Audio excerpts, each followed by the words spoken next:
Alright everyone, today we're going to be doing a quick how-to video. In this video, and this is for, newer lock pickers that are just getting into challenge locks, and say they have a lock with no key and they have to go to the store buy a key, or they have a lock that they've got a blank for already, but they don't have anything cut. So what we're going to do is we're just going to go over with how I file down my keys, just so I can make a working key for a challenge lock. It's not real hard. It's actually very easy. Basically, the first thing you do, or the first thing I do, is I go in and I make a scratch on the center of each spot here, right in the center of the hole. And then I'll go back and I'll index it a little bit further with, you could barely see those scratches, but then I'll go back and index it just a little bit further with a file, just so I can have something to go off of. So that's the first step I do. And the second step I do is I go ahead and I'll go ahead and load up the cylinder. And I'll go ahead and load it up all the way, because I start at the tip of the key and not at the back or the end of the key. So there's the all loaded up. You can tell that I've got a pretty strong bitting there. The middle one is kind of a trap. So let's go ahead and go to the key that I already have in the vise.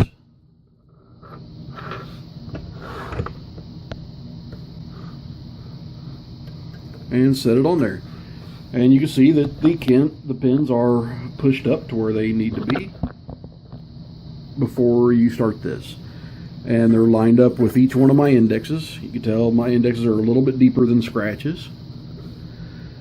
So what I want to do now is I'm going to start with the very first pin, but I'm also going to break out some fresh files, because my files are getting a little dull, and Bronx Lock Picker 60 sent me these in a trade a while back, and I've been hanging on to them, just waiting for my other files to get real dull, and here we are.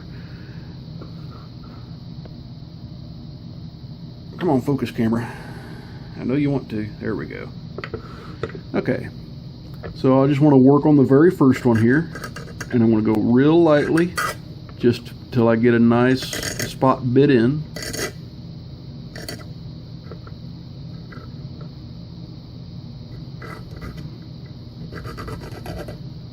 The first one's always the hardest one, and that's probably all it's going to take to get that one set up in there. So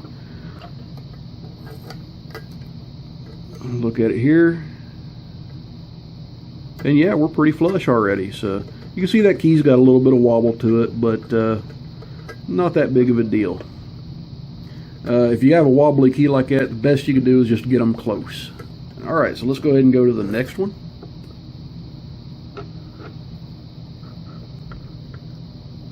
Okay, let me put that back up there, see how much. Okay, I got to take off about 3/16 of an inch.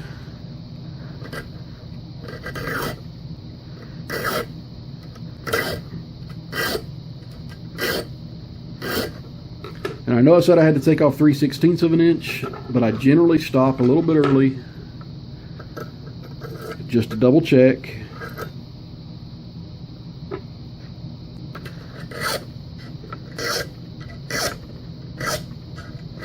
And I actually noticed that when I was going, I kind of slid down the key a little bit and didn't get it in the right position. So a little bit of adjustment, and there we go, we're back in the right position. Okay, and what I like to do also as I'm going, I like to go ahead and round off everything. That way everything slides in and out neatly. Just about there. Oops, wrong file. And you don't want to go too much at a time.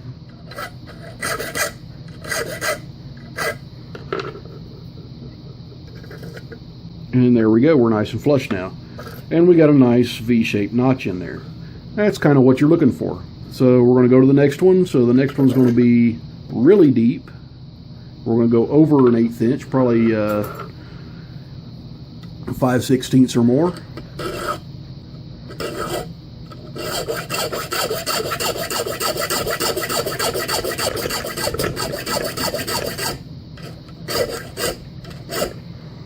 And I'm going to stop right there. And before I do any testing, I'm going to go ahead and get those sharp corners off.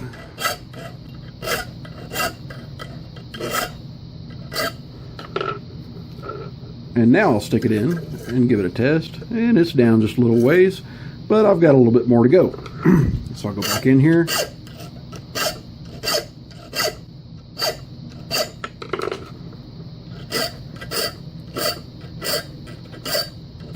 Take off my sharp edges.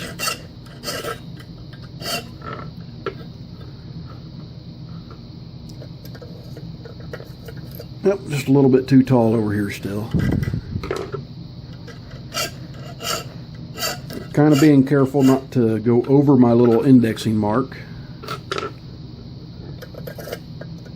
Okay, just about there. So let's go ahead and cut that in just a little bit more with the flat file. Just a little bit at a time.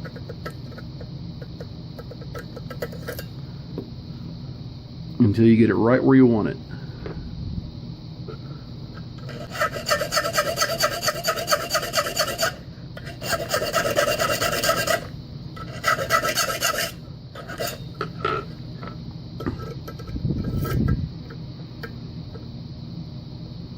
And we're just about there.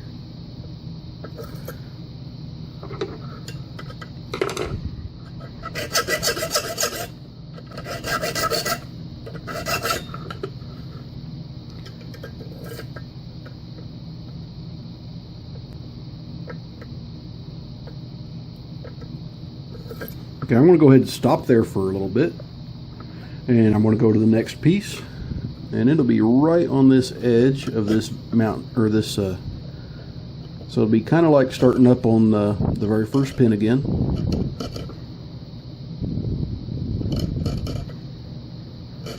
So just start nice and slow.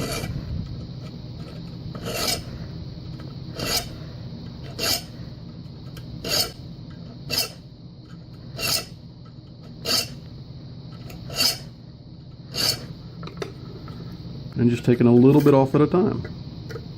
I know that was still not right where we wanted it, but I wanted to get this pin close.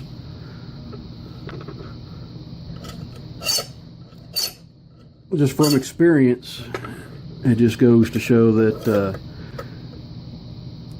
if you go ahead and get it the whole way, you might mess up.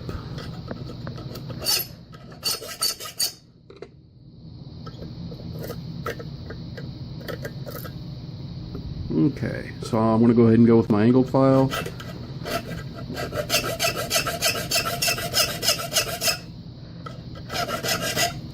And sometimes I'll use a square file for this as well. The square file works pretty well. It's by no means perfect, but this whole process is by no means perfect. You're cutting the key by hand. You're not using a machine. You can't afford a machine, right?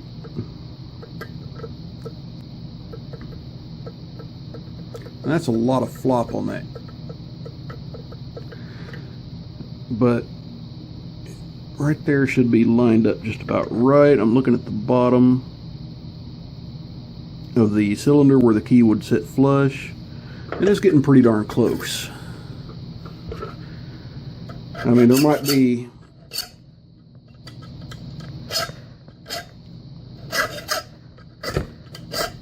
be a few ticks in this one turning, but overall I'm pretty sure it'll work. Okay, I think we're getting close, so let's go ahead and get to the last one, and it should just take a little bit off. probably enough to finish that one. Right there. Let me check the bottom of this. See, we're going to check the bottom, making sure.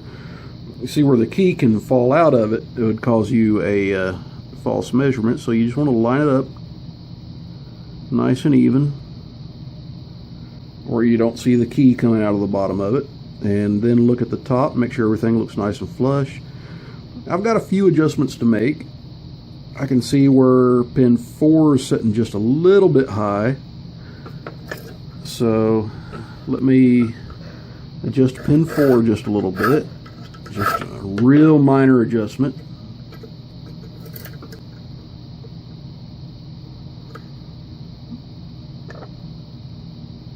And there we go. We're pretty well flush there, as far as I can tell.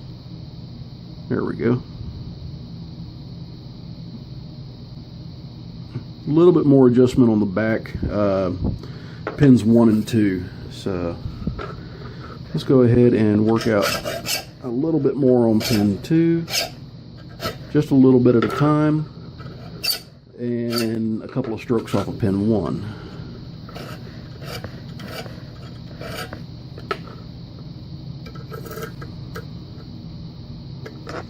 Okay, make sure that's nice and flush.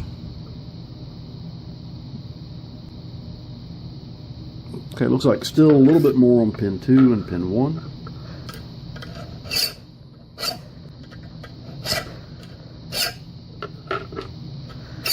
And that might do it right there. Alright, now it's time to test it.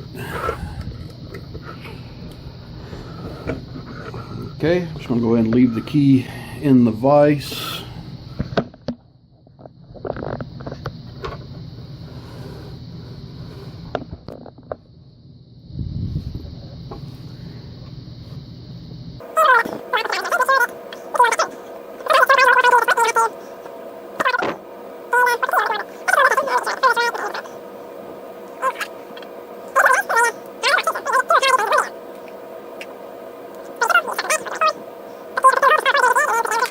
So that's all that is.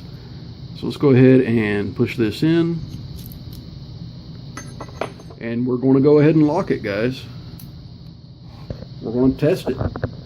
I think we're at a point where we can test this to see if it's actually working. Okay, so stick the whole thing on your key and give it a twist. So we're not quite there. So in the next segment, I'll go ahead and have this picked back apart, and we'll do a little bit more fine tuning. Okay, I've got it picked back apart, and we're going to see what exactly needs fine tuning on this. And now lining this up directly with how it should be sitting, looks like we're going to have to shave all of the first 4 down just a little bit. So I'm kind of glad that happened. Kind of gives me a chance to illustrate what happens when you do get that.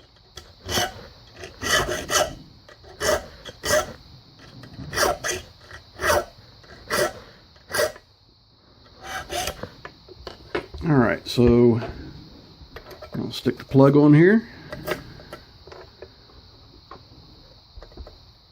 And we're going to stick the core in.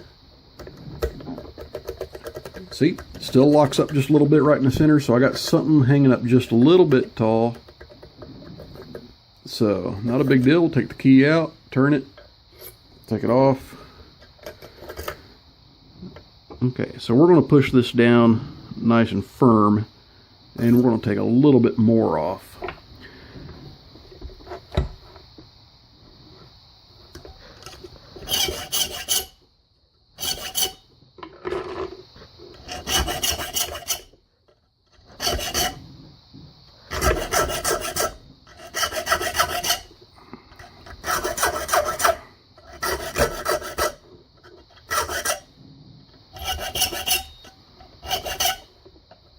I normally don't like to readjust that much at once, but we'll see. Alright, let's go ahead and take a little bit off of the tip as well.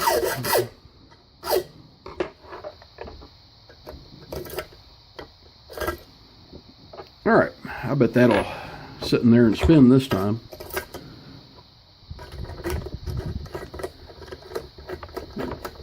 All right, now back to testing it with the plug back on it. So in the next segment, I'll have it all put back together, and we'll see it rotating on there.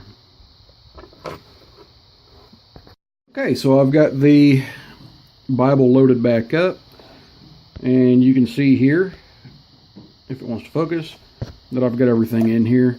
And it looks like chamber 4, I may have overdone just a little bit, but that's still close enough to the shear line. I don't think it's going to matter.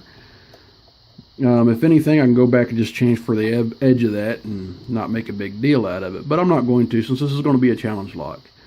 And it's also a good thing when you're making a key for a challenge lock, do this before you make any modifications to the keys or to the plug. It just makes life simpler. So let's go ahead and stick this on here and give it a turn. A little bit of a tick, but I'm not concerned about a little bit of a tick. And it does work. And there we go. We now have a working key for a lock that we didn't have a key. Anyway, guys, that's a how-to on key making for people that don't have a key cutter machine. And it's not a know-all, end-all, beat-all, do it this way or you'll fail. It's just the way I do it. So, everybody, please stay safe. Don't do anything illegal. And please, like and subscribe.